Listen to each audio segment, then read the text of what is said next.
Dans le cadre de faciliter l'accès aux soins pour tous, l'association dénommée Les Amis des îles de la Basse-Casamance a organisé une journée de consultation gratuite à Sifoka au bénéfice des insulaires de la commune de Diembéring. La première activité que nous organisons du volet médical, du côté médical, donc c'est la première édition que nous avons à Sifoka. Donc nous l'avons fait parce que nous avons constaté que les îles sont enclavées et l'accès aux soins de qualité est extrêmement difficile. Donc c'est la raison pour laquelle nous avons choisi de venir à Sifoka pour mener cette activité aujourd'hui. Nous avons mené une politique d'information en amont avec les différents chefs de village et les infirmiers chefs de poste de Wendai et les relais du poste de santé aussi.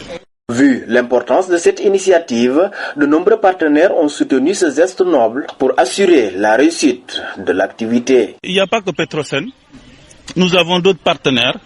Nous avons, entre autres, nous avons le ministère de l'Environnement via le ministre lui-même, professeur Daoudangom, mais aussi le directeur de la Grande Muraille Verte, Dr Sekouna Diatta, et la SAR.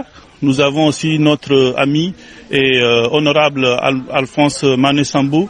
Voilà, je pense que je vais peut-être oublier, mais vraiment, nous avons ratissé large. Et comme vous venez de le dire, en fait, nous ne voulons pas nous arrêter là. Nous pensons pouvoir faire beaucoup de choses ensemble, mais pour faire quelque chose, il faut être un groupe uni. Et sachant que nous connaissons depuis longtemps, nous pensons pouvoir travailler aussi dans d'autres secteurs différents des secteurs de la santé, comme l'éducation, l'accès à l'eau. Je pense que vous êtes au courant que ces îles-là ont souvent du mal avec de l'eau de qualité. Donc il y a l'éducation, il y a vraiment beaucoup de domaines dans lesquels on peut intervenir. Mais d'abord, commençons par voir les choses qui marchent, les choses qui ne marcheront pas. On évaluera à la fin et on pourra aller voir les autres domaines. Animés d'une grande émotion, les insulaires se réjouissent de cette initiative et ont remercié l'association pour cet acte. Oui, on est très contents parce que pour la première fois, on a vu ça ici, dans toutes les îles. Ouais, pour la première fois.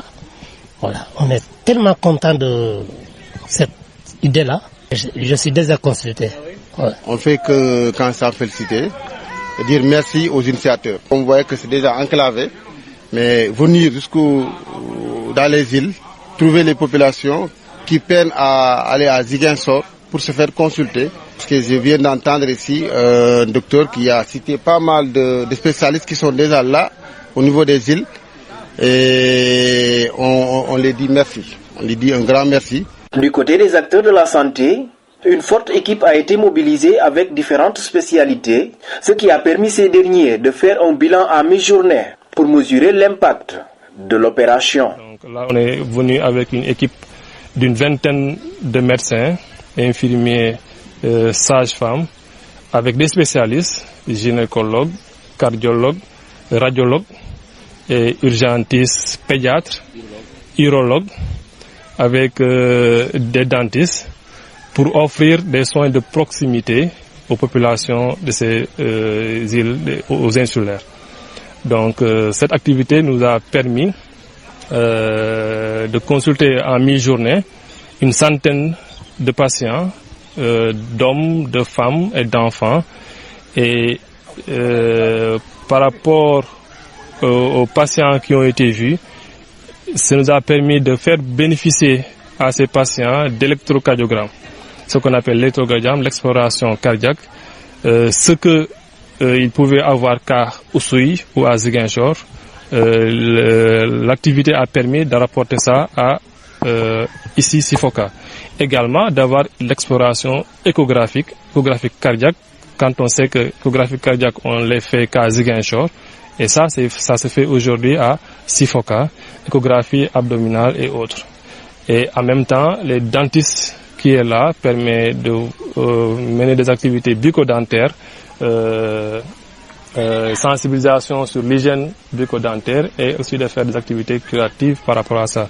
Au niveau des enfants, on a le pédiatre qui est là, qui permet de voir les enfants et qui a pu détecter plusieurs pathologies, notamment les pathologies digestives, les parasitoses intestinales, quand on sait que le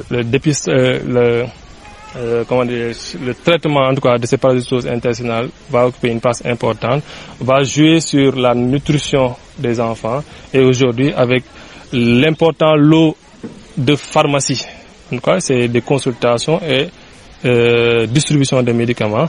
Donc les médicaments qui sont là vont permettre un peu de déparasiter ces enfants et d'apporter des soins essentiels, des soins primaires pour ces populations-là. Chez les adultes également, l'hypertension artérielle qui est une affection non transmissible est toujours là, prédominante, avec des pathologies digestives, notamment l'ulcère, les épigastralgies dont on parle communément. Et ça, c'est pris en charge par l'équipe qui est là. Aussi bien chez les hommes, les femmes aujourd'hui bénéficient de dépistage de cancer du col, ici à Sifoka. Également, les hommes, on sait qu'avec l'âge, il y a la prostate qui augmente de volume et il y a un urologue qui est là, qui permet d'examiner ces patients et d'apporter des soins optimaux. Dans tout ça, en tout cas, comme objectif principal, c'est de contribuer en tout cas à l'amélioration de l'offre de soins ici à Sifoka. Selon le président de l'association Les Amis de la Basse-Casamance, ces activités seront pérennisées et d'autres volets y seront intégrés. En fait, nous intervenons dans la santé, l'environnement et l'éducation. Donc, nous comptons faire aussi des actes de bienfaisance dans le cadre de l'éducation à l'ouverture scolaire prochaine. Donc, nous allons probablement faire des dons de documents de fourniture à certains élèves des plus reculés. En attendant la prochaine édition, cette initiative aura non seulement permis d'apporter un soulagement médical aux insulaires, mais elle aura surtout rappelé l'urgence de renforcer durablement l'accès aux soins dans ces zones enclavées de la Basse-Casamance.